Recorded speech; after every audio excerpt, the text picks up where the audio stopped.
Picture a man standing alone in the dark, holding a pile of gold in his trembling hands. The coins are cold against his skin, but they glow with a strange, hypnotic light. He clutches them tighter, as though they could shield him from death, loneliness, and the passage of time. Yet the more he holds on, the more the darkness around him seems to close in. What is this force that makes men abandon family, betray friends, and even sacrifice their own peace of mind? It is not gold itself. It is the illusion that gold has become life. Money has always been more than a tool. It is a mirror reflecting our fears and our longings, magnifying them until they no longer resemble who we are. From the streets of ancient Rome to the stock exchanges of Wall Street, human beings have been enslaved not by coins or paper, but by the psychological web spun around their value. Seneca, the Stoic philosopher, once remarked, "It is not the man who has too little, but the man who craves more that is poor." In that short sentence, he pierced through centuries of self-deception. Money does not measure wealth. It measures desire, and desire, by nature, has no end. Consider this paradox. Money is an invention of agreement, a fiction stamped on metal or printed on paper, and yet it governs real life with tyrannical power. Soldiers march, empires rise, families collapse, and wars ignite, all because of this fiction. To question it feels like questioning air or gravity. But what if gravity suddenly reversed? What if the very foundation of our lives was built on a lie we never dared to expose? Adam Smith, father of modern economics, tried to peel back the layers of this mystery in his Wealth of Nations. He suggested that money is nothing but a medium, a neutral instrument of exchange. Yet humanity never treated it as neutral. We gave it soul, we gave it emotion, we gave it the ability to define whether our lives were worthy or wasted. Neutral tools do not cause sleepless nights or hollow victories. Neutral tools do not drive a man to sacrifice decades in sterile offices chasing numbers on a screen. Ask yourself, how many moments of your life have been postponed, traded, or buried under the weight of money? How many dreams were abandoned not because they were impossible, but because they were impractical? How many marriages soured? How many children were raised more by strangers than parents? All because of the relentless pursuit of financial security. And yet, no one feels secure. No number is ever enough. Money seduces because it promises control. In a chaotic world where death is certain and fortune unpredictable, money whispers, "I can protect you. I can buy back your youth. I can ensure they remember your name." But it never delivers fully. The richest men die just as the poor do. Their names are forgotten as quickly. Their fears, though gilded, still gnaw at them in the silence of night. The truth is darker than greed, it is dependence. The story of money is not about economics. It is about psychology. When people speak of money, they are not speaking of bills and coins. They are speaking of hunger, status, fear, and the desperate hope for permanence. To speak of money is to speak of mortality. And here lies the disturbing truth. What we hold in our wallets is not wealth. It is debt, not only financial but spiritual. Every dollar is stained with invisible chains. To recognize this is to stand at the edge of a terrifying abyss. If money is only a fiction, then everything we sacrificed for it, our time, our joy, our relationships, was surrendered to a shadow. But before we recoil, before we retreat back into comforting illusions, we must continue deeper. For the power of money does not end with its illusion. It reshapes morality, it corrupts our sense of virtue, and it quietly rewrites what it means to be human. If the illusion of money enslaves the mind, its corruption of morality enslaves the soul. Every civilization has told stories of virtue, justice, courage, temperance, wisdom. But in the shadow of money, those virtues bend, mutate, and sometimes vanish altogether. A man who once spoke of honor finds himself justifying deceit for the sake of the business. A politician who once vowed to protect the people quietly takes a bribe, convincing himself that compromise is necessary for progress. Money does not only tempt, it rationalizes. It makes the wrong seem reasonable, the cruel seem efficient, the selfish seem inevitable. In ancient Rome, Senators defended corruption by claiming they were preserving stability. In our own age, corporations justify exploitation with the language of market efficiency. The words change, but the story is the same. Money does not scream its commands, it whispers them in the language of necessity. And human beings, so eager to avoid the discomfort of conscience, listen. The danger is not only in the obvious villains, the greedy tycoon or the corrupt banker. The danger is in the ordinary soul who bends their morality just slightly, just once, until the bending becomes a habit. The family man who chooses another late night at the office over his daughter's recital. The student who picks a career not out of passion but out of the safe path of income. The teacher who once wanted to inspire but now calculates whether their sacrifice is worth it. These are not monsters, they are us. Money does not turn us into devils. It makes us quietly surrender our humanity piece by piece. Philosophy has long wrestled with this. Adam Smith, who is often remembered as the prophet of capitalism, warned in The Theory of Moral Sentiments about the corruption of moral sentiments when wealth becomes the idol of society. He noted how people begin to admire the rich not because of virtue, but because of possessions, mistaking display for dignity. This admiration becomes dangerous because it shifts the compass of morality itself. Virtue ceases to be about justice or wisdom, it becomes about wealth acquisition.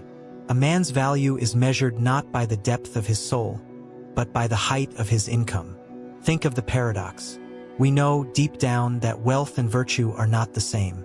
We know that a thief may be rich and a sage may be poor. Yet in practice, we celebrate the thief if he is successful and overlook the sage if he is destitute. The invisible hand does not guide morality, it twists it. We start to believe the successful must also be wise, and the poor must also be foolish. This quiet lie spreads like a poison, until even the oppressed blame themselves, convinced that poverty is evidence of personal failure rather than systemic injustice. And the irony is brutal. Those who sacrifice virtue for wealth rarely find peace. They chase security, but security always escapes them. They chase respect, but respect earned by money is brittle and fleeting. They chase happiness, but happiness is not for sale. The man who sacrifices integrity for a paycheck may have bread on the table, but he tastes bitterness in his soul. Seneca observed this with chilling clarity. Wealth is the slave of a wise man and the master of a fool. But in truth, most of us live somewhere in between, neither master nor entirely slave. We live in a gray zone where we tell ourselves that one more compromise, one more small surrender, is harmless. Yet morality, like a muscle, withers when neglected. When virtue is traded too often, eventually there is nothing left to sell but the soul itself. And here we uncover another dark truth. Money does not only warp individuals, it reshapes entire societies. Cultures once bound by shared virtues transform into marketplaces of ambition, where citizenship becomes consumption and leaders become merchants of influence. But if money corrupts morality, what does it do to time, the one currency that none of us can earn back? To answer that, we must journey into the cruelest exchange of all, the trade of life itself for wealth. Time, the one treasure no man can multiply, no empire can command, no bank can store. We each hold only a handful of fleeting hours, and yet we spend them as though they were infinite, trading away days and years for the promise of money. This is the most sinister bargain of all. Money convinces us to sell what cannot be replaced in exchange for what was never real. Imagine the office worker who wakes before dawn, drags himself through traffic, and sits beneath fluorescent lights for 12 hours, only to return home too exhausted to speak to his children. He believes he is working for their future, but what he cannot see is that the future is quietly devouring the present. By the time the secure life arrives, the children will have grown, the relationships will have cooled, and the body will have withered. He traded moments of living for numbers in an account, and the numbers will remain long after his laughter is gone. The great deception is that money offers us time. Retire early, travel later, enjoy life once you've earned it. But time does not obey the logic of finance. A lost year cannot be recovered. A missed embrace cannot be repurchased. We hoard money as though it could buy back our youth, but death does not negotiate. In the Meditations, Marcus Aurelius wrote, "You could leave life right now. Let that determine what you do and say and think." Yet how many of us act as though life will last forever, pouring our best years into a career that rewards us with anxiety, not fulfillment? We labor not to live, but live to labor. Our calendars filled not with experiences but with obligations. Money does not merely consume hours, it consumes the very meaning of time. Consider the strange arithmetic of modern life. A man exchanges 40 years of work for the chance at 20 years of retirement. And during those 20 years, his body is often frail, his energy diminished. What kind of trade is this? We give up the vibrant years of our prime in exchange for the hollow promise of leisure in decline. Economists call it productivity. Philosophers might call it tragedy. And what of the hours stolen not just by work, but by worry? Even in rest, the shadow of money looms. The bills to be paid, the debts that linger, the fear of collapse if the paycheck stops. Anxiety becomes the silent employer, demanding not just our labor but our peace of mind. Even in sleep, money extracts its tax through restless dreams. Yet perhaps the greatest theft occurs not in our own lives, but in the lives of others. Parents, told that sacrificing time with their children is noble, discover too late that the bond has weakened. Lovers drift apart because financial stress corrodes intimacy. Communities fracture because endless work leaves no space for fellowship. Money does not only take our time, it takes us away from one another. And here we stand at a devastating realization. We are all willing participants in this theft. We know life is short, yet we trade it for digits on a screen. We know death is certain, yet we act as if more money could bribe mortality itself. What madness is this, to treat life as cheap and money as priceless? Some will argue that money is necessary, that survival demands its pursuit. And yes, there is truth in this. But there is a vast difference between earning to live and living to earn. Survival needs little. Ambition and fear demand much. We have confused the two, and in the confusion, time slips through our fingers like water. If money devours time, what does it leave us with? Emptiness, yes, but also something darker. For money not only steals our present, it also dictates how we see others, dividing humanity into classes, casting dignity as a privilege for the wealthy. It turns brother against brother, neighbor against neighbor, until society itself fractures under its weight. This is where the story turns cruelest. The way money transforms human beings into mere commodities.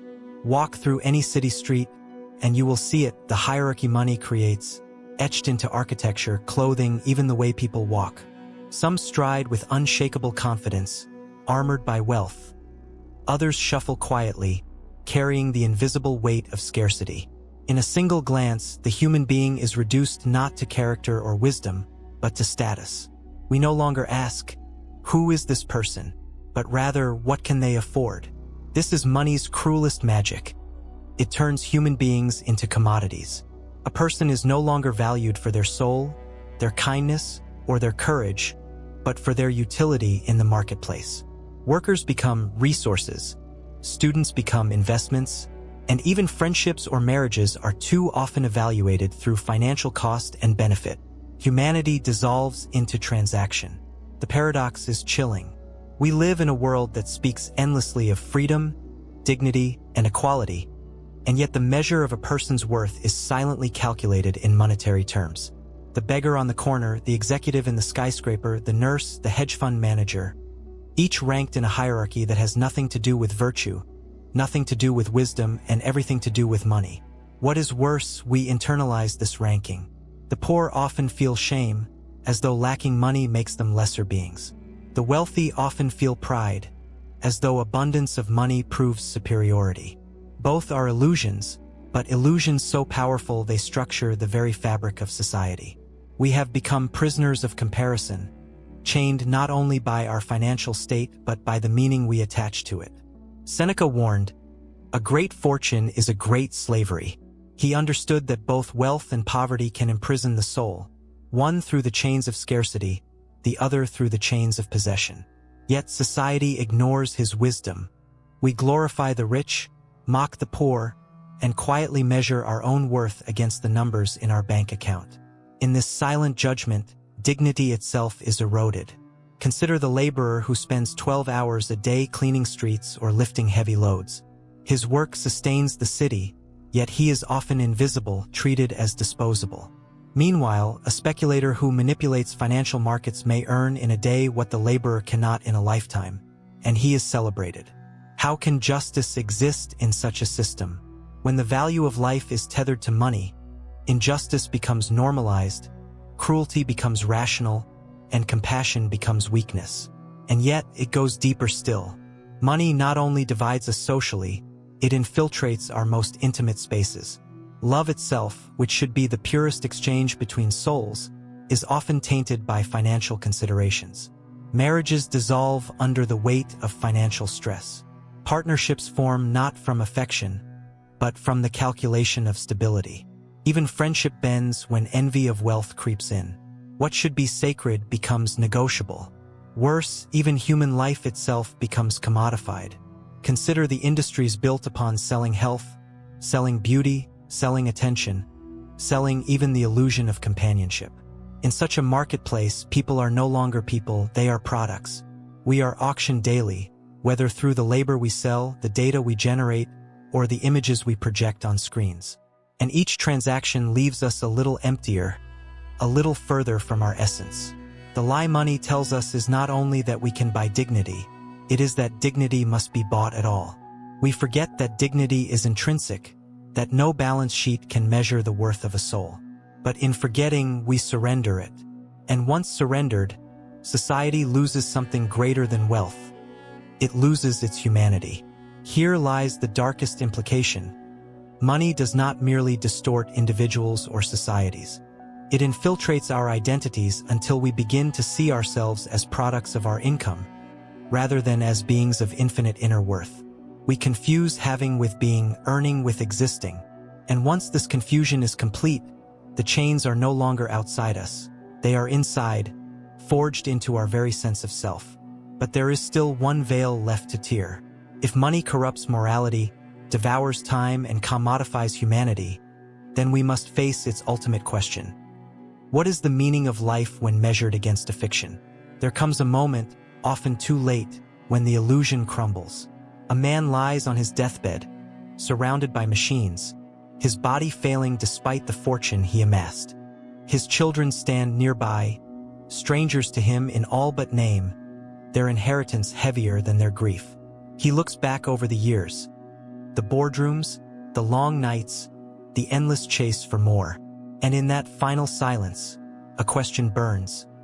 What was it all for? This is the reckoning that money cannot delay. Wealth can postpone hunger, it can soften discomfort, it can even buy admiration, but it cannot buy back lost time. It cannot resurrect love neglected. It cannot bribe death. The coins he clutched so tightly will outlive him, moving to another's pocket, another's hands, continuing their journey through lives they will also devour. The darkest truth about money is not its illusion, nor its corruption, nor its theft of time. It is that money distracts us from the only currency that ever mattered, meaning. While we are counting bills, life is counting moments. While we are chasing wealth, mortality is chasing us. To confuse money with meaning is to squander the only life we will ever have. Adam Smith, so often misread as a prophet of endless accumulation, warned us with clarity in the theory of moral sentiments. The great source of both the misery and disorders of human life seems to arise from overrating the difference between one permanent situation and another. In other words, our obsession with wealth blinds us to the fact that human happiness lies not in accumulation, but in alignment with virtue and in the embrace of what is already before us. Yet we rarely listen. Why? Because money offers the illusion of control in a universe that terrifies us with its uncertainty.